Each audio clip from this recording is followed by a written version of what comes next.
करता एक कविता. नातला. कविता रचली माझी मम्मा सोनाली सुरेश पेडणेकर.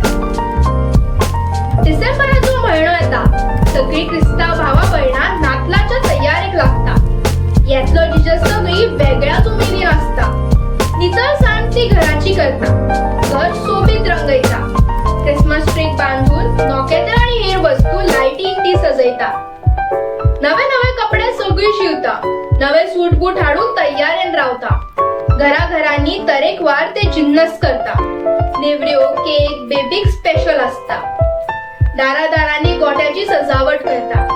जिजस जल्माचो सोबीत देखावो दाखयता. सुके तण, माती, रेंव, उदकाचे झरे हातोय आसपाव आसता. देखावो पळोवन जिजस उबो दोळ्यामुखार जाता. भुरगीं तर खूपच खुशयेन आसता. जिंगल बेल गीत म्हणत सेंटा क्लॉज येतलो वाट पळयता. तकलेर तांबडी टोपी, दाढी धवी धवी, गिफ्टां भरून पोटली. हाणाच्या रथार बसून नाताळ पाय येता. 25 डिसेंबराचे मध्यराती प्रार्थना करून सगळी चर्चीर वयता. नोकेत्रां लायटी पेटोवन घरान उजवाड करता. मीस करून एकामेकांक परबी दिता. नाताळ सण सगळ्या ख्रिस्तान भावंडांक खूपच खुशयेचो आसता. मदर मॅरीच्या पोटांतल्यान गोट्यान जन्म जाता येशू बाळकाचो. सगळे जग खुशयेन भरता आणि वडा